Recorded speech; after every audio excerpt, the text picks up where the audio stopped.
Hello, everyone. I am your host, sci-fi author Crystal Storm. Tonight, we're going to explore a topic surrounded by information, misinformation, pop culture mythology, and everything in between: witchcraft. My guest, Christopher Penzcak, is a witch, teacher, writer, and healing practitioner. He is the founder of the Temple of Witchcraft tradition, a system of mystical training that draws from how he practices the craft, drawing on both modern and traditional witchcraft, blended with the wisdom of the mystical traditions from across the globe. We'll take a deep dive into what witchcraft is, what it isn't, quell some of the myths surrounding the topic, and show you how you can begin your own journey into the craft. Come on. Let's take a peek inside Crystal's imagination. And again, everything just worked the way it was supposed to, and I love that. I love it so much. Welcome everybody on in. It's Crystal's Imagination. It's so hard to say. Crystal's Imagination Podcast, Episode 8, Learning the Craft. I am your host, Crystal Storm. I am a science fiction author. You are diving deep into my imaginations. We cover topics that I will either research for my books or just because they really, really interest me, and I just love talking about that shit and bringing this wonderful, wonderful knowledge to my audience. Today's guest is a gentleman that I have interviewed before a long time ago, a very, very long time ago. In that interview, we talked about his book, that I think I do still have on my bookshelf, and if you're watching this on Twitch and on YouTube, you can see me hold it up. First time I interviewed Christopher, we talked about this book, Ascension Magic, which is an excellent book and one of my favorite esoteric type books that I have over on a very, very big nonfiction bookshelf. Tonight we're going to talk to Christopher all about witchcraft. Christopher, you've been practicing for how long? I got involved just out of high school, so right around 91. Yeah. Christopher has written way too many books to count. I think that all of his books should be taught in schools, actually, because he is just a wealth of knowledge. The way he writes and teaches, it just really resonates, and he brings things just down to an understandable, relatable level. So I am very excited tonight to talk to him and have him share with us what the craft is all about and talk about his practice and his temples and his school and all of his books. So Christopher, welcome, and thank you for coming on to the show. Thank you so much for having me. I'm excited to be back. Yes, yeah. We're like, you're right. Oh my God, we're so fancy now. Oh my goodness. Yeah. So Christopher, let's start with the basics here and really talk about what I'm sure everybody wants to know.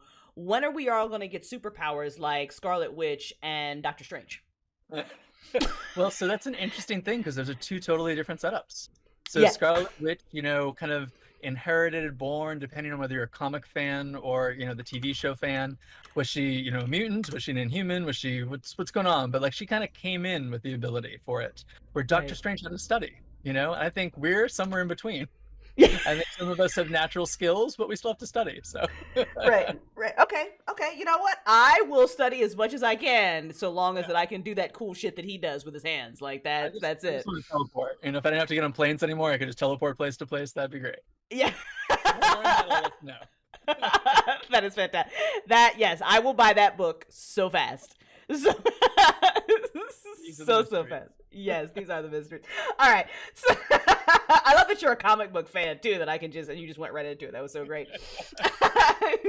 So who's your favorite? Doctor Strange, Scarlet Witch? Is there somebody different in the MCU that's your fave?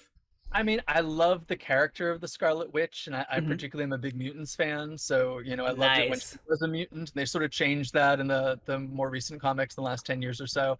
Right. I love Doctor Strange too for other reasons. I feel like Doctor Strange has never really had a great comic. I love the stories and characters, but he just always kind of ends up in limbo somewhere. I loved him when he was part of the New Avengers. I thought that was amazing, and I actually really loved Doctor Voodoo. Did you follow Doctor Voodoo at all? No, not at all. There's a storyline where Doctor Strange is no longer the Sorcerer Supreme, and it goes to Brother Voodoo, who then becomes Doctor Voodoo. He was always a doctor, but he got an upgrade as a superhero name. And that was really fascinating because it showed the kind of influx in the comics. Granted, it was still comics, but in the influx of the comics between voodoo traditions and the kind of Marvel magic and how they intersected. And it was really short-lived, but really great storytelling. You know what? Hopefully, maybe in Doctor Strange 2, we'll get to see some of Doctor Voodoo, or maybe in more of Scarlet Witch's story. I don't know. That'd be cool if we could, though. Yeah. But if I had to say which is my favorite, going into the mutants realm, the character Magic, Darkchild, Ileana Rasputin, who's just in the New Mutants movie, if anybody saw that, and I thought she was really great in that. But from the comics, the whole idea of kind of this demon sorceress who's also a teenager and is both a mutant and a sorceress, that's just my jam, you know? So if I had to pick one that was my favorite, it's Ileana. Love it. Love it, love it, love it. Okay. We've just geeked out on comics while talking about magic and stuff. That's the thing. I love this fucking show. I do. I love it so much. We're just lost right now, but all the cool kids. That's right. That's right. Yeah. You can be both. You don't have to put yourself in a box. We're just saying. So, Christopher, you said that you got into the craft at a very, very early age when you were 18. How did that begin? Did that begin where you just thought it was cool? You picked up a book? Yeah. Tell us a little bit about your background. You know, it's so strange to say that now because so many of my peers and new authors and everything like, oh, I've been in the craft since I was 12. So 18 seems, you know, like old. But for me, it was pretty young because at that time it was, you know, the peers and the mentors I had didn't mention they were a witch to anybody who was under 18. Like it wasn't, oh, wow. You know, it wasn't family witchcraft. There was not a whole lot of books that were out at that time. And my first mentor actually said, you know, you were really afraid of kind of getting the charge of corrupting a minor. So like, unless you knew people, you didn't tell them things because everybody still thought witches were Satanists. Wow. And not that Satanists can't be wonderful people too, but just, you know, all the confusion that was out there. It was just after the 80s satanic panic, you know, so a lot of people were really scared. And I actually was a skeptic. So this childhood friend of mine who was my art teacher from when I was like 7 to 16, gave me my first job, was a close family friend, was over for dinner and all that. I asked her to be my confirmation sponsor when I was Catholic, believe it or not. And oh, wow. And was like, I'd really love to say yes, but I can't, and that's all I can say. And I was like, oh, that's kind of weird. Like, I'm like, you know, I know we're all kind of just going through the motions here, but like, if someone's going to do it, I want you to be it, you know? And she's like, no, I just can't. And that was the first weird inkling. And then once I turned 18, she started talking more about spirituality in general. And she was my art teacher. So we started talking about like hieroglyphics and Celtic knotwork. And we started talking about all sorts of different history. And then she finally kind of came out and said, well, you get it, right? And I was like, well, what do you mean? What do I get? And she was like, that I'm a witch. And I was like, what? And I thought she was crazy. I thought she had lost her mind. I thought she had joined a cult. I was, you know, super 18-year-old arrogant kid thinking like, I'm going to rescue you. And you don't have to read and she was incredibly patient with me. And she was like, I'll talk to you about this, but first I want you to read this book. And I was like, I'm not going to read, you know, I'm not going to be indoctrinated into your thing. And so she gave me a book on quantum physics. And I was like, oh, this is kind of interesting because I was kind of, you know, on the line between going into science and going into music, and I chose music, but I was interested in science. I was like, that was interesting, but, you know, what does this have to do with witchcraft? She's like, all right, well, now read this book. And I was like, okay. And it was on Hermetic philosophy. And I was like, all right, but again, what's this have to do with witchcraft? And then first introduction to Hermeticism. And then she gave me a book on witchcraft that was my first formal teacher's book, Lori Cabot. It was her book, Power of the Witch. Yeah. And from that point, she's like, now we have enough language to talk about it. So what do you want to know? And at that point, I was intrigued. You know, she was very smart to kind of give me the information, and I asked her all sorts of questions, and I was still skeptical. And then I got invited. She was involved with some of the covens in Salem, and they're having the big anniversaries of the witchcraft trials. And she invited me out to Gallows Hill and Samhain. And so me and a childhood friend of mine, college friend of mine came. And it was a madhouse. It was like, you know, TV crews and documentaries and right. It was magical at the time. Looking back on it, you couldn't hear what was happening. You didn't see what was happening, but I was a part of something, you know? Right. And then she's like, all right, well, now that you've seen that, I'm going to take you to one of the circles at my house. And so she invited me to her coven. And interestingly enough, so, you know, living at home at the time, just starting college, my mother deeply concerned about what I'm getting involved in, even though she trusts my first mentor, my first friend here. And she's like, oh, you know, I'm interested too. Let's see. So my mother and I are here at this witch's coven at someone's backyard at the full moon. And we had an opportunity to do a spell. And the spell that, you know, I had no real intentions around it, but the spell that I decided on doing was at a friend and also in Catholic school, who got pregnant in her senior year of school and hid it from everybody. Right. And it was of a larger size, and she lost weight during the pregnancy, so no one suspected she was pregnant, but she was also malnourished because she was basically had a bit of a nervous collapse because of, you know, not having the support, not being able to handle it.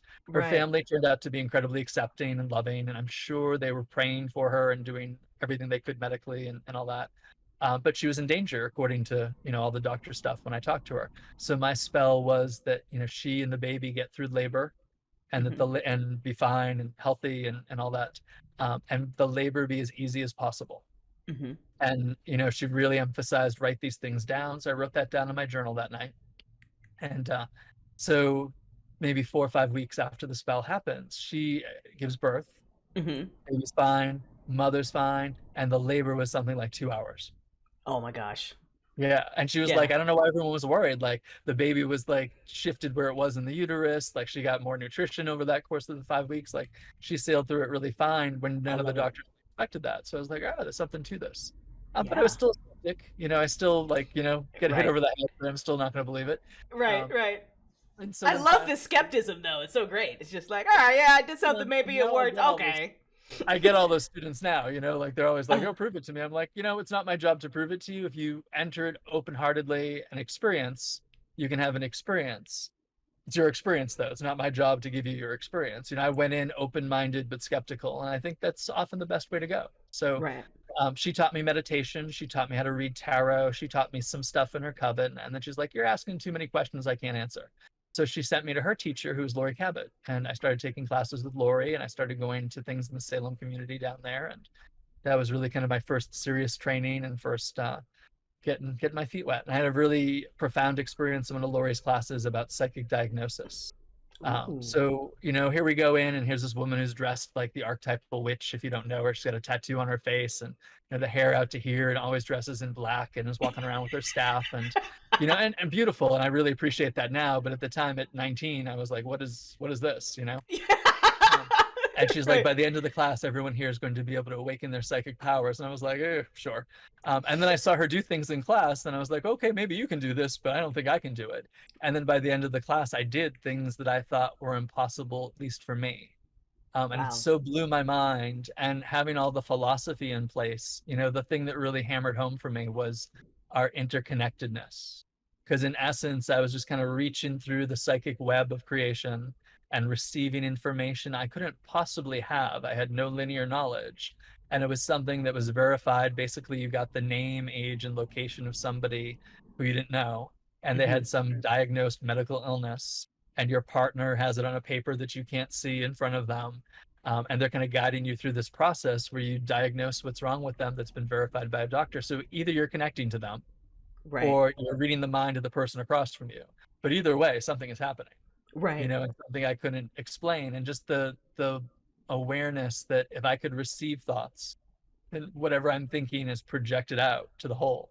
And I wasn't always happy with what I was thinking. I wasn't really a happy person. So I was like, if I have that level of responsibility, if this is what's happening for all of us, I need to get control of myself, and I need to understand why I'm unhappy, and I need to, get on a course of life that is more happy and get in tune with myself. So witchcraft was incredibly healing for me, just because it gave a reality of that and the sense of responsibility to take care of yourself before you could take care of anything else, but also to realize we're here to help take care of each other and take care of the world. That's really beautiful. That's really, really beautiful. Yeah. I'm really jealous, by the way, of kind of the foundation that you got as well. I love that the first book that she handed you was quantum physics, first of all, because it's something that I just love studying. And I'm not a science person, like, at all. Like, people say math and high scientific complex, and my eyes just like glaze over, and I'm just like, cookies. I don't know what you're saying to me. But I'm just, quantum physics was something that I was like, oh, this is so freaking like there's something here that's going to, like, this is going to be the thing that kind of takes all this spirituality and woo-woo shit and grounds it, so people who are skeptics can understand it and kind of have that language to see that this is what we've been talking about all along. So yeah, I love that she kind of started you with that, and then you just slowly got your initiation. That's awesome. That is what. So what's the first book that you hand your students now when they come to you? It depends on how serious they are and where their knowledge is. So if someone's studying serious with me, the first textbook of our first degree is The Inner Temple of Witchcraft. And that has a science section, and that has a hermetic section. And some of the students kind of groan on that, and they're just like, oh, why do we have to learn this? What does this have to do with witchcraft? And it's not for everybody, but it's for people like you and me that need to understand as a rational person, why does this work? And some people don't need that, but I think it's good. You might have even if you don't need it, you may have a student in the future that needs it. So you need to be able to have that under your belt. Yeah. Sometimes a lot of people will come for, they're concerned about something. They feel like they're under a curse or that they're overly sensitive or something's going on in their life that they feel is out of control. And I usually start with the Witch's Shield, which is about kind of protection magic and grounding and psychic hygiene. Mhm. And then I wrote a book that's actually coming out with a new edition this year called The Mystic Foundation. And it's for the person that's brand new, doesn't even know if witchcraft's the thing that they want. But let's say you walk into a metaphysical store and you just look around and go, well, what's this all about? It's just kind of a book on the basic philosophies and kind of a survey of world religions and world theologies to say, these are the things that go into why your crystal works. This goes into why you should meditate. This is what feng shui is. This is what energy is. This is how it all relates. But Mhm. it doesn't pick any one paradigm. So you don't have to be a witch. You could be Christian and read it and be open to it. You could come Right. from any faith tradition, but it's just about mysticism and metaphysics. Love that. So Love just that. Yeah. depends on who they are and what they're asking for. Yeah, yeah, yeah, yeah. Do you now with your? I have so many questions going through my brain. I went phew, phew, phew. So now that we are slowly, very slowly coming out of the pandemic and being very cautious, I know that you have. Do you have an online school where you teach as well, or is it all face to face? And we have both actually. So Mm-hmm. we actually have a physical temple here in Salem, New Hampshire. Mm-hmm. And we have in-person classes, and I'm not the only teacher. We've got other teachers that are certified to teach both in the specific tradition and just other classes we host. Mm-hmm. But we also have an online mystery school. So if people want to do it online, and we've had students from Sweden, we've had students from Italy, students Yeah. from Brazil, China, everywhere. We try to accommodate as best we can, although it is a course in English. Yeah. And that we have online students that start up for we offer all 5 levels. And we go for a year-long time, and then we take maybe 3 months off, and then we start up again. And so you can take breaks in between, or you can go all the way through. It is pretty intensive, though, for the homework. So we have some classes that are just do what you want and just take the course and have fun with it. But the degree classes confer membership and initiation. So there's homework every month. You get feedback. Sometimes you're asked to do things again. When Yeah. you get to upper levels, you get to be a mentor for people on the lower levels, and there's an application process, so not everybody who applies necessarily is the right fit for it. So if we don't feel like you're a right fit, we might not say, this is the place to start for you. So yeah, so we have lots of online options for people. So people who Yeah. can't come to us physically, and I've really enjoyed that. In this time of COVID, I've also done a lot of classes just on Zoom, one Yeah. night classes live to connect with people, and that's been fun too if we can't see people in flesh. Yeah. Has I know that the energy is obviously different versus, being in person but being over, over a computer. But have you found it, the things that you guys do to be just as powerful if people are there and kind of present and connected and that sort of thing? I think it's the amount of energy you put into it is the amount Mhm. of energy you get out of it. So Absolutely. a lot of our online classes they're not at a set time. They're as long as you get the work done within the span of the month, you can do it whenever you want. Hmm. But it's usually a audio recording of a live class. So you get the feel of the live class, you get a sense of what happens if you were there. It's not set up like a video, like a high production end type of thing, although my Zoom classes sometimes are like that. Yeah. And so the more you put into the process of it, because I think if you just watch a video, or if you just listen to the audio and aren't doing the homework every day and aren't practicing, you're not going to get that much out of it. But if you've prepared yourself, by the time you do the stuff with the audio or you kind of follow along in the book, I think it can be pretty profound. And ideally what we're trying to do is to get people to learn how to do the rituals on their own, so they don't Hmm. necessarily need the audio of it. They get the feel for it that way, but they really learn all the parts to be able to kind of express themselves with it. Yeah, definitely. Definitely. Um, so let's go back to the basics just a little bit. And you and I we actually it's funny you said you were Catholic because I also grew up Roman Catholic, and thinking back on it now, what a cult that is. But y'all are into some weird shit, I'm just saying. But, how difficult was it for you to go from that Roman Catholic kind of mono God belief to, I mean, what you practicing now? Did it kind of help feed into your skepticism as when people are talking about all the different gods and this, that, inner gods and outer gods and all that? Yeah, well, I think growing up Catholic, unless you have a phenomenally different experience than I've had, and it sounds like what you've had, I think you come out damaged in some way. I think A bit. you get wounded on some level, you can heal from it. I'm not saying you'll always be damaged, but the idea there's a wounding, because it is, a religion based on wounding, crucifixion. I love, and it's been interesting for me as a witch to look at the technology in Catholicism. And I think the idea of the incense and the repeated prayers and the iconography of the saints all has pagan roots and all works magic. I think their inability to teach people the why always left me questioning. Every time I had a question, there was never a satisfying answer. Never. Even it just said, that's part of the mystery and we don't know, but let's do something together for you to experience it. That would have been okay with me, but it's like, no, just believe. That always, kind of shut me down from it. I think, as I got a little bit more savvy as a high school person can be in sense of politics and social order, and in the late 80s, early 90s, realizing I was a queer man, realizing that, Catholicism was not down with that, so where do I fit in this? Do I believe in a God that wants to deny kind of my basic sense of self? And how do I feel about my basic sense of self? Why should I be shamed by this? And just seeing the hypocrisy, because that's when a lot of the kind of child abuse speculation that came out, right? So I was like, just the hypocrisy over, like, I can be out and open and that's not okay, but you can have all this hidden and that's okay. Like that incongruence really blew my mind. So I think by the time I got into witchcraft, I was just like, well, prove it to me. I think that's part of why I was skeptical and think, you joined another cult. Right. Really interested in consciousness and really interested in things like Hinduism and Buddhism. But in the early 90s, like, the closest you're going to get to an experience of that is yoga at the gym, which, was not going to teach you about yoga.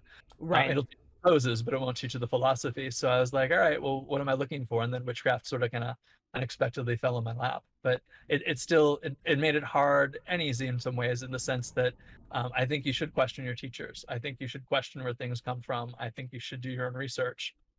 And if you encounter somebody or something that says don't, that's a worry to me. And so I always try to be very open with my students. You can research whatever you want. You can look whatever you want. We're focused on this right now. And this is what I need to get done in the framework of what we have. But if you have other questions, or you want to take other classes, or you want to do other things, that's fine, as long as you don't lose your focus for what we're focused on. And that was helpful for me, but I think as time has gone on, to look at some of even like the changes from Vatican II, I remember my grandmother talking about how she just really disliked church after Vatican II. And I was like, I couldn't understand why, because I'm thinking it should be easier because it's in English now and you can understand it better. And she was like, no, you don't understand.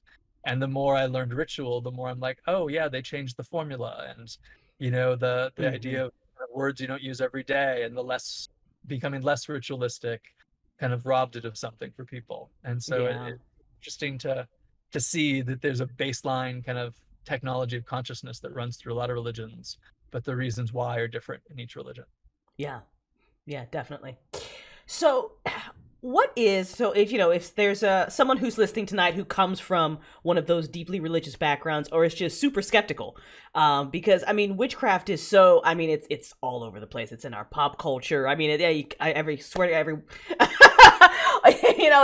You're either, you're cool like Doctor Strange, or you're bringing out the devil in somebody. Like, that's it. That there's no in between when you look at like witchcraft and like the media. It's either we have superpowers or y'all the devil. That's it. That's it. So and it's going to be a big question, I know, but let's start with, what is witchcraft? So the classic definition I got from Lori Cabot that I still use in all my classes is witchcraft is an art, a science, and a religion. And it's the art, science, and religion of magic, of causing change. So when we look at witchcraft, it's having these three aspects of it. It's the craft of shaping your soul through art, science, and religion. That's beautiful. That's it. We're done. Podcast over. That's it. I'm not asking any more questions. That's it. It's done. Go buy a book. A lot of our craft is like the spells and the potions and the making charms, but really you're crafting your consciousness, you're crafting your soul. And I really love that triple model, and it's really guided me in everything that I do, because everyone can approach it from the place that they're most comfortable with. So when I started, I was deeply uncomfortable with the religion. So I would change the definition. I'd be like, it's an art, science, and spirituality, because religion to me meant dogma. Right. Although now that I run a religious organization, I think it's good to, be recognized as a religion, because that way then you get, legal support, and you can't be fired from your job if it's a place to be able to get fired people for their religion. I understand what you're saying. Every time you say religion, like something inside of me just twitches. Like, don't say that. Don't say that. So I hear you. You Yeah. know, the more you get into the researching of where things come from, one of the theories is the word religion is a lot like the word yoga, where Mhm. yoga meant to yoke you to the divine, to connect you to the divine. Religion is the link or the bridge to the divine. What Mm. we think of as religion today is prophetic religions that have a creed of belief. But in the ancient world, there were the mystery cult religions where you had an experience. So witchcraft is really drawing from things like the Eleusinian mysteries and the Dionysian mysteries and these ideas that they're religions, but they're religions of experience. They're not religions of dogma. Right. Right. What is then the difference between paganism and witchcraft? Because those two words get interchanged so much. They do, and I feel like I don't have a good answer that's going to satisfy everybody Yeah. because as years have gone by, those words have changed. All these words have changed, but Mm-hmm. the way I used to explain it, some people would really disagree with today. But I'm going to still use that way as the starting point for it. Okay, let's do it. So when I started, so pagan usually refers to people of the land, and it refers to people who were practicing the pre-Christian religions. And some people equate it with heretic, but it doesn't actually mean heretic. It means people of the old religion or people of the land-based religions. Mhm. So technically, we're neo-pagans, or the new pagans, but nobody thinks that sounds cool, so we all call ourselves pagans. And I learned that paganism is a broad category, and within paganism, there's other groups that can get smaller and smaller. So there's paganism, and within paganism, there's witchcraft. And within witchcraft, there's the separations between those who identify just with witchcraft and those who identify with Wicca. And Mhm. then within those branches, and sometimes they cross over a little bit, there's separate denominations and orders and groups. Just like there's Christianity. I hate to use the Right. Christian example, but it's the best way people can understand. And within Christianity, there's Catholicism and Protestantism, and there's a separation between Catholicism and Eastern Orthodox, and then there's the different branches of Protestantism into Baptist. So, there's the wider range of Christian, there's the wider range of pagan. So pagan usually refers to people of earth-based, nature-based belief systems. Mhm. But they're not necessarily doing magic. They're not necessarily doing witchcraft. They're not necessarily doing ceremony. So that's what Mhm. separates a lot of witches. Pagans might do simple folk ceremonies. They might do home rituals. They might do a lot of devotional reverence. Mhm. And right now in these days, there's been a popular term of um, sometimes equating it with paganism and sometimes separating out the idea of polytheist. Okay. Because a lot of polytheist, meaning many gods, um, the polytheism of the occult world in which I practice is very much about the interconnection of all things and ultimately one source of consciousness, where a lot of more historic polytheists, or what people would call hard polytheists, don't look at all gods as kind of having one root source or all gods being similar. They're very distinct individuals, and they're very much more involved in reconstructing and renewing the old pagan traditions in those cultural contexts, where I Okay. tend to be more of an occultist. So I'm looking more for the kind of mysticism and magic that cuts across all cultures. Love that. Love that. I think that was a pretty good breakdown. That was a Well, pretty good. Yeah, that was good. That was good. That was good. Is there a difference some between? people, Go ahead. I'll say just so for some folks, because there'll always be somebody in the chat that said, "Oh, I thought it was this way." There's some people identify as witches as either a vocation, or Mm-hmm. I even think of witchcraft sometimes as an orientation, almost like being queer. Either you are or you aren't, and you kind of awaken to it, or you might flirt with it in college for a bit, but decide it's not for you. Uh-huh. But so for that, many people believe you could be a root religion and still be a witch. So you might be a Christian witch, or a Jewish witch, or an Islamic witch, or a Hindu witch. Mm-hmm. And that's a little bit more of a modern, I mean, it's an old idea, but it's gaining more modern popularity. When I started practicing, nobody really described it that way. And I think it's a fair way to describe it. But like everything in what we do, when someone says, I'm a witch, I'm a pagan, I'm this, I'm that, we usually have to follow it up with, oh, that's great. What do you mean by that? Because You know, so many definitions now. Yeah, it right, could mean so many right. different things. Yeah. Is there a difference between witchcraft and being a practicing witch and being a Wiccan? Yes. And that's changed over the years too. Yeah. Back in the day, I had a teacher who was, active in the 60s and 70s. And he said at one point, all sort of, you were so different from everything else. Even if you practiced a different denomination, it was all roughly the same thing. Mm-hmm. And now it's not. So Wicca technically refers to those who can trace their descent from what are known today as British traditional Wicca or traditional Wiccan groups.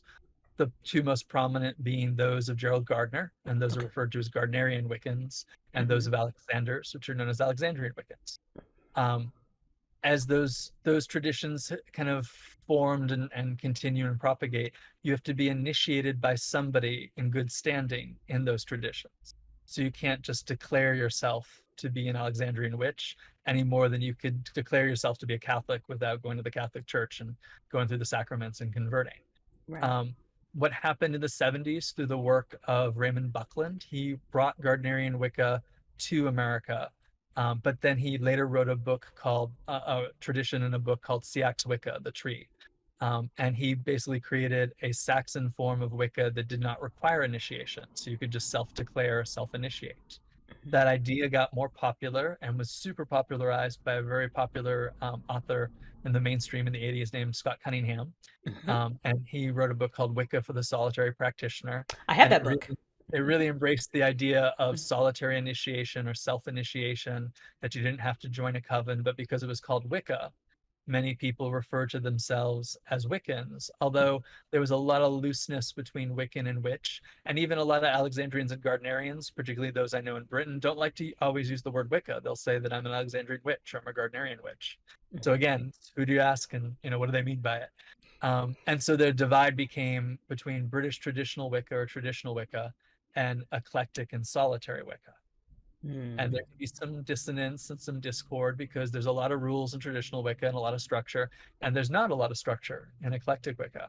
And eclectic Wicca kind of branched off in many different areas, and some different groups have put together different aspects of traditional Wicca and created their own semi-traditional or neo-traditional Wicca out there. Yeah. And some people recognize those as Wicca and some people don't. So it's interesting as things go on. And then there's other traditions of witchcraft that don't identify as Wicca, but because there's been so little information available over the years, sometimes they've incorporated knowingly and unknowingly Wiccan elements. So I was trained in the Cabot tradition of witchcraft, and it has a lineage that goes back to Kent, England. But it wasn't fully formed, and Lori learned it when she was a teenager. So by the time she was ready to teach it and pass it on, you can definitely see over the years elements of popular Wicca have come in and come out of it. She's changed things and moved things through. So there's other traditions like the Anderson Ferry tradition of Wicca, which has Anderson tradition of witchcraft, which has at times and in different versions of it things you might recognize as Wicca, but it's very non-Wiccan, in its practice and its theology and its way of doing things. But it had some influence from it. So I think it's hard to be out there and not have some influence from traditional Wicca. I think we wouldn't be doing what we're doing if Gerald Gardner did not come up on the scene. Even if it's in reaction. Some groups are so reactive if they don't want to be Wiccan, they base everything on not being Wiccan, and that's okay too. It was really interesting. I do prison ministry. And in prison ministry, in this particular group I was servicing, they had a really strong Norse background. They were Norse polytheists. They identified as heathen. And when you go into a prison, it's just pagan, because in the prison, they don't care whether you're, neo-Wiccan, or they don't care whether you're, heathen or pagan or anything like that. So I was going in to help people who were Egyptian, people who were Norse, people who were Celtic, people who were Wiccan. And the Norse were very particular about, well, we don't want it to be Wiccan because everything's always Wiccan. And I was like, oh, okay, well, what do you mean by that? And I couldn't get a clear answer. So I did a whole ceremony where I really responded in making it so not Wiccan. It was still witchcraft, but so the Wiccan elements to it that you would recognize. And they came back so disappointed. I never had such critique on one of my public rituals before. And they were just like, well, there was no calling of the quarters. I was like, yeah. And there was no cakes and ale. Yeah. And I was like, there was no singing. I was like, yeah, because those are all the things that you've done before that are very Wiccan. They're like, oh no, we like those things. I was like, all right, I don't know what you mean by Wiccan, so I'm just going to do what I do, and but this is what we're doing. How interesting is that? I think more along the lines that she didn't want you to say it. Do all the things that are about it, but just don't say the word. That's interesting. I'm still fascinated to this day. I don't know what they exactly think Wiccan is. I mean, a really ubiquitous part is calling the watchtowers. And so I did something that was like cross quarters, north and south, east and west, very folkloric, thinking, oh, they'll like it. I took it from Anglo-Saxon mythology, but nope, they were like, oh, we want, hail and welcome. And I was like, okay, that's what we're gonna do. But I consider that very Wiccan. Yeah. I love how you're just, Christopher's like, okay, whatever, we're just gonna go with it. We're just, you know what? You just gotta go with it. All right, we're gonna take a quick break. When we come back, we're gonna dive a little bit into Christopher's brand of witchcraft, what he teaches, all about temples. We'll talk a little bit about gods and what the hell we're talking about when we're talking about gods, because it's not all about Zeus, I promise. And so don't go anywhere. It's Crystal's Imagination Talk Show, Episode 8, learning all about the craft. I'm your host, Crystal. Make sure if you're listening to this on podcasts and YouTube and all that, smash all the buttons, the likes, the comments, the subscribes, all that shit. Do it, and we'll be right back. If I can find my screen. My screen's over here now. I found it. Here we go. When an enemy hires Arden Finch without realizing who or what she is, Arden risks everything to claim her forbidden elemental magic. This hard-boiled private eye will have to save herself before she can save the world, even as the gods and her own community stand against her. Set in a supernatural North Carolina, Elemental is book 1 in a diverse new urban fantasy series. Kirkus Reviews called Elemental a genuine page-turner and gave the sequel, Eldritch Sparks, a starred review. Find Elemental at your favorite bookstore or save 10% when you buy directly from the author with code IMAGINATION10 at whrights.com/shop until July 31st, 2021. Hey guys, this is Mikey Flash from Speed Force Music. Do you need custom music for your podcast, YouTube show, or any other project? Then look no further than Speed Force Music. We have a library of royalty-free music ready to go in your show right now. Or if you'd prefer, we can also custom craft music directly to your specifications. So for your next project, look no further than Speed Force Music. We are on SoundCloud at soundcloud.com/speedforce-music, or you can find us on YouTube under Speed Force Music. Let us custom craft a song directly for you. Thank you for listening to Crystal's Imagination Podcast. If you want to listen to a podcast similar, let me recommend the Delvin Cox Experience, a podcast in which each week I'm on a one-man mission to unite our culture through diversity. Each episode, I interview a different guest, trying to find out what makes them tick. I've had guests on such as James Gabsey, Crystal Storm, and many others. So after you get through listening to all the Crystals podcasts, check out the Delvin Cox Experience anywhere you get podcasts. Peace. Hello, Crystal's Imagination fans. Enjoy this sneak peek from the sci-fi novel Sonarchy, The Duology. The images crashed to the surface of Vasco's consciousness and brought with them the vortex of two powerful emotions. They welled up in his chest, slamming into his gut, his groin, a raging heat spreading through his limbs like a wildfire. Something else controlled it. Jealousy, lust. Something else surrounded the light and dark, using them as they were meant to. Vasco's vision narrowed in, showing him the inside of the back of the car. The transition of time revealed itself in clarity. Snow fell around them, lightly coating the private runway. Vasco heard her asking Stefano about his first wife. Then she said something Vasco knew Stefano never expected to hear. Even caught off guard, the response came naturally. Would you want to marry me one day? I already would. Then do it. Marry me. It was the one thing everyone envied yet never truly understood about those two. How they could possibly love one another so much. After a moment of lingering in the aftertaste, Vasco recoiled. Suddenly and violently, he was yanked from that memory and shoved into the next, some unseen force propelling him further into his mind. It grinded to a halt just as the jagged blade sliced open the skin on Stefano's back. Blood oozed from the wound, staining his dirty, sweat-laden flesh. His torturer picked up a bottle cap and shoved it into the open wound, twisting and digging the surprisingly ragged edges into the soft tissue. Vasco realized once more he'd slipped into the role of Stefano Terenzio, and he was both participant and viewer as Stefano's fists clenched and strained against the metal chains that kept him prisoner. Another cut, another shove, and it kept going until his entire back was aflame, his nerve endings writhing in agony as he struggled to bear it in silence. I hope you enjoyed this sneak peek of Synarchy the Duology. Fans of The Godfather and Stargate will enjoy this mobster versus alien sci-fi conspiracy thriller filled with secret societies and the metaphysical wonders that underpin our reality. Get it on Amazon, Barnes & Noble, Kobo, Scribd, or go right to the author's website, crystalsimagination.com/Synarchy the Duology.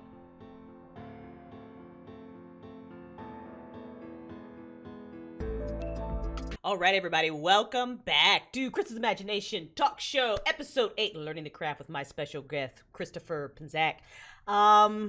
We've been having an amazing discussion about being Catholic and then turning into a witch, and then broad definition. Yeah, comic books. So that's really the most important part, really. We were talking about Doctor Strange, which I can't wait. I need Doctor Strange to come out like right now. I'm so excited for that. Christopher, I was listening to one of your other interviews, and you described yourself as a temple practitioner. And it was very interesting how you talked about just all. So dive into that a little bit for me. What do you mean by saying that now you're kind of a temple practitioner? So our tradition of witchcraft is called the Temple of Witchcraft. So rather than have anything be named after the person founding it, particularly because I was one of the founders of it, rather I had some group of students who went around for a short period of time calling themselves Christopherians, and another group that were calling themselves Penzakians, and I wanted to discourage that right away. And so since it was based on, classes that were called the Temple of Witchcraft and books that were called the Temple of Witchcraft, we eventually started calling the tradition the Temple of Witchcraft, and then eventually built a nonprofit. And so that's what has our school and houses a lot of, our work together as a community. And really my strong feeling about it going into the Aquarian age was it shouldn't be about any one person holding it. Although this is my business, I didn't want the community work to be business. So the idea of framing it under a nonprofit and having a board of directors and council and all that has been very helpful. And for me, kind of tracing back the word witch, there's, controversial etymologies of all sorts of things out there. Right. But one that it gets traced back to a Sanskrit word that essentially means temple or sacred. And the idea that the witches, or what we think of as witches and what we draw upon as modern witchcraft in the pre-Christian times, were the temple priests and priestesses, and were the keepers of the mystery traditions, were the keepers of these centers of healing and these centers of honoring the gods, depending on where you were and what the temple tradition was.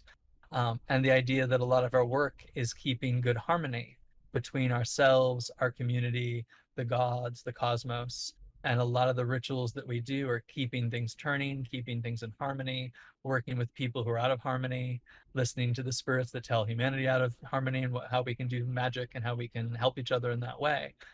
So that's how I think of ourselves as temple practitioners. It's really kind of following the patterns of the sacred, and really in following those patterns, which include, equinoxes and solstices and full moons and dark moons and things like that. But it's really kind of living your life as a priest or priestess, living your life as in every moment and every place is sacred, really keeping everything in good order. Doesn't mean you don't have chaos, doesn't mean you don't have bad days, doesn't mean you also don't celebrate certain rituals that are chaotic purposely. Right. But the idea that you really seek that kind of inner and outer harmony is really what I think of as temple work. And so that's a big factor in our work as the Temple of Witchcraft. I love that. Let's dive into this a little bit, because you mentioned earlier, and I know that a lot of my listeners, just people in my community as well, we suffer from like depression and anxiety. And you mentioned earlier about, kind of how important it is to be mindful of your thoughts and kind of be a stewardess for those. So talk to me a little bit about how you all in your community kind of approach those kind of sensitive topics when someone comes to you and they say that, they have these things. How do you all kind of handle and approach that? It depends on their level of commitment in the work of the community. So I'm going to approach somebody differently who just comes off the street and says, I have a problem and I need help. Right. Is different from a student many years into the program and the skills and the tools and the language that they have. But generally, you're looking for where there's disharmony. And sometimes there's an obvious reason for it because we've gone through some type of trauma. Sometimes the obvious reason is that we have something biological that has an imbalance chemically, and we can both address that pharmaceutically, but also address that herbally and looking at, what are our seasons, even realizing the seasons of our lives. A lot of people go through natural depression in wintertime, and it is natural. and how do you mitigate it? But also, you don't, in wintertime, you're not supposed to be happy as if it's sun shining. You're supposed to be withdrawn and kind of accepting, what are these natural cycles and seasons and patterns. And we do a lot of journaling work. So the idea of realizing that, there's going to be certain times in the year and certain times within your lunar cycles and solar cycles and astral. Oh, this is a tough time. And if I know why, I can start using that language to kind of plan and understand and process. So like right now, there's a difficult astrological square, meaning they're at 90 degrees from each other, between Uranus and Taurus and Saturn and Aquarius. So if you're of a fixed sign right now, it's kind of difficult for you. So Tauruses, Aquariuses, Scorpios, and Leos are all having a rough time.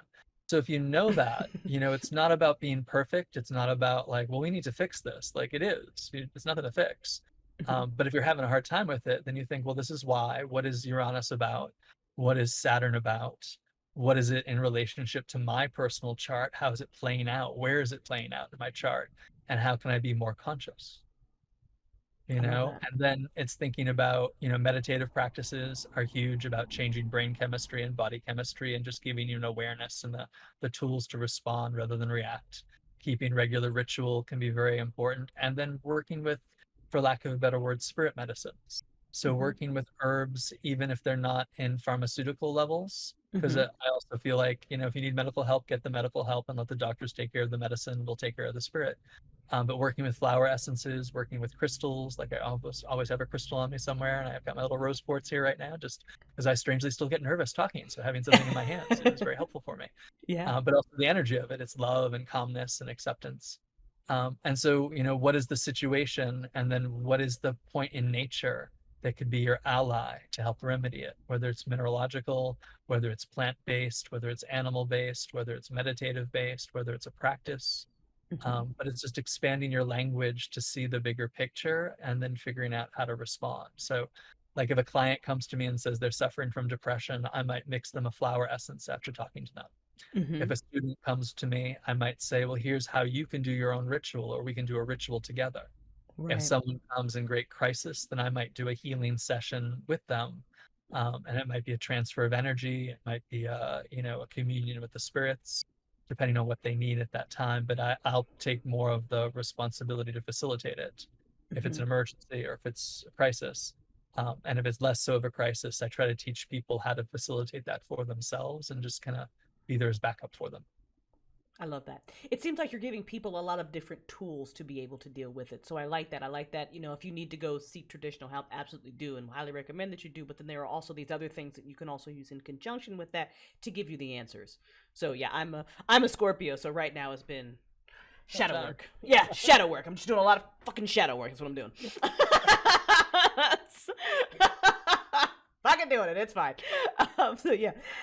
So your particular brand of witchcraft that you practice. Also, has anyone made a shirt that says I'm a Christopherian?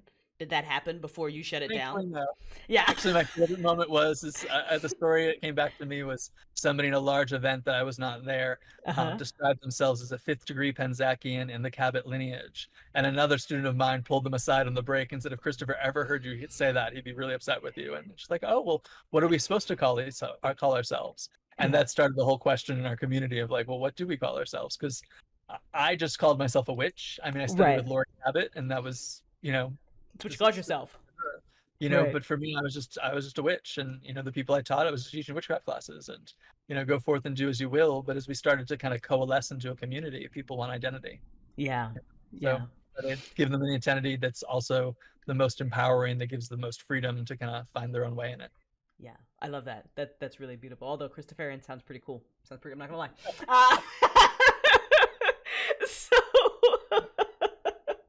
So you do a lot of ancestry work, and that's become kind of a new fascination with me, mostly because every time I do tarot readings for myself now, I keep getting that damn card.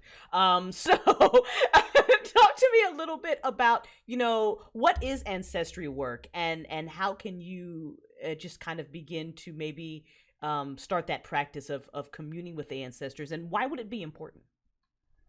So the ancestors are the first spirits that really care the most about you and understand where you're coming from, because they were pretty much in the same position you're in now. They were alive, they had human problems, they're connected to your bloodline, so they're looking for things to go forward. Although my definition of ancestors includes all sorts of adopted ancestors, ancestors of place, Ooh. ancestors of story, ancestors of spiritual tradition. So I identify a lot of my ancestors with the witches of the past, with musicians who've passed that I feel a great kinship with, because my life before this was in music. Right. The idea that, working with ancestors of place, like the indigenous people of New England and the colonial people of New England, and all that is within the layers of the land here, but their bones are here. So that's part of the ancestry of where I've put down roots. Like we were talking, before we started about moving and cities we've lived in and everything. I've always lived in New England. I've always lived in New Hampshire somewhere.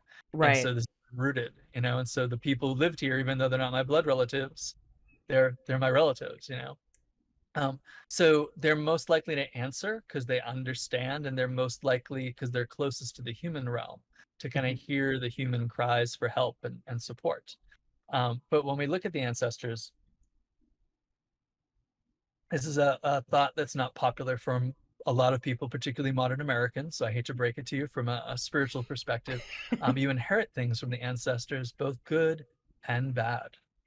And by bad, I mean difficult to process.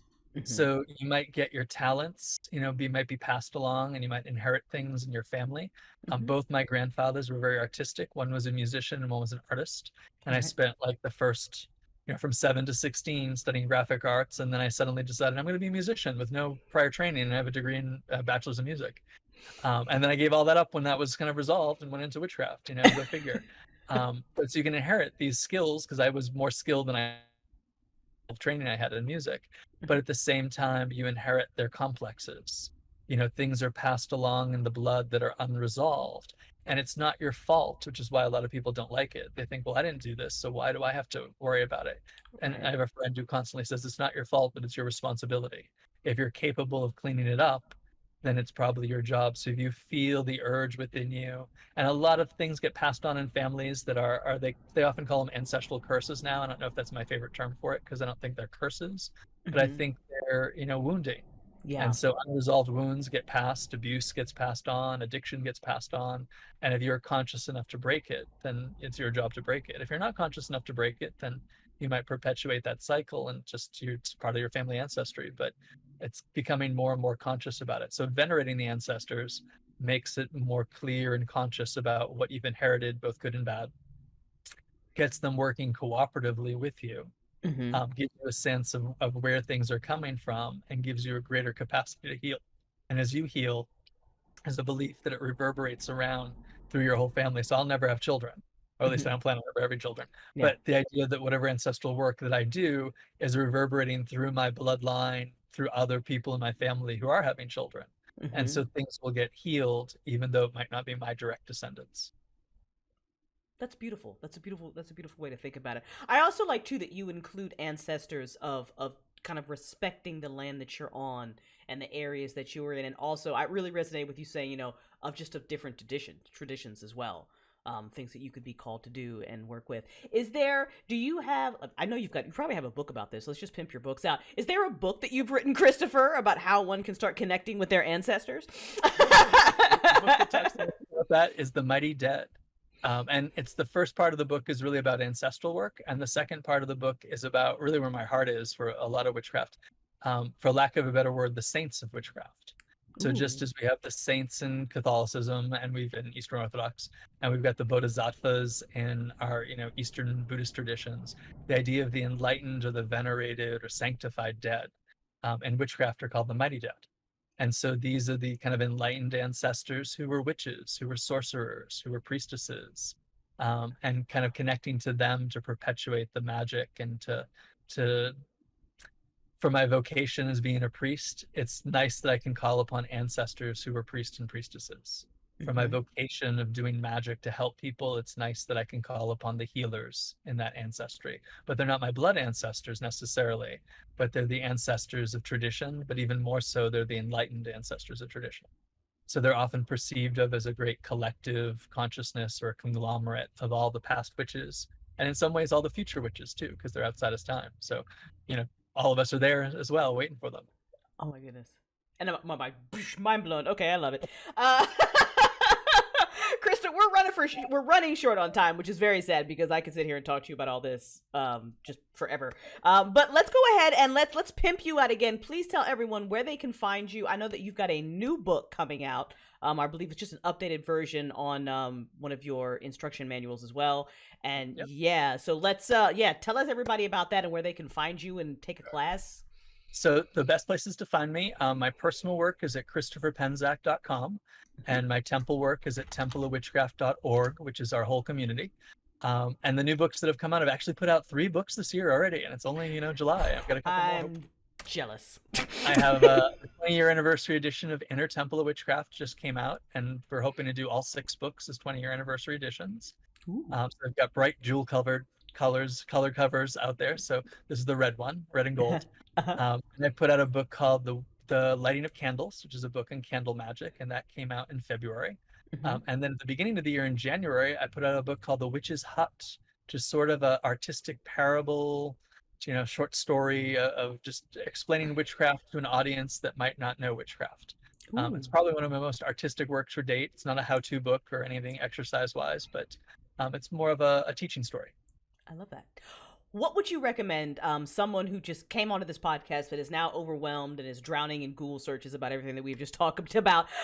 Where would you recommend they started with your books if they were interested in learning about the craft and diving deeper into this?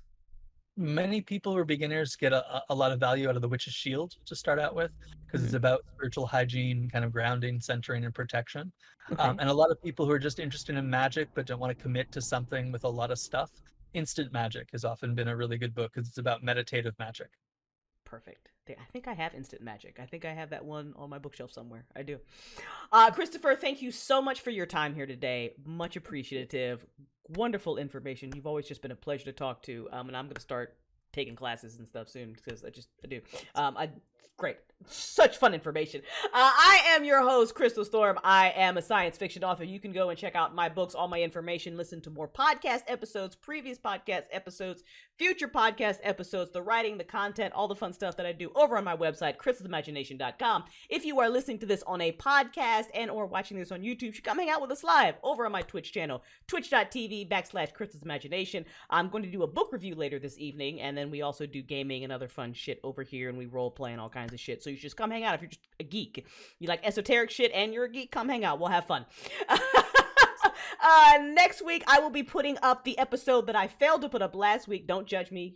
I'm doing my shadow work, all about the paranormal. So that will be live here on the Twitch channel and over on the podcast. And then in July, I've got some different topics that I want us to talk about. So the announcement of our lineup for July will be announced very, very soon. So stick with it. I hope you all have a wonderful rest of your week. We will be back here live on this Twitch channel around 8 o'clock doing the book review. So you can come hang out with us then if you want to. Otherwise, I will see you all next week.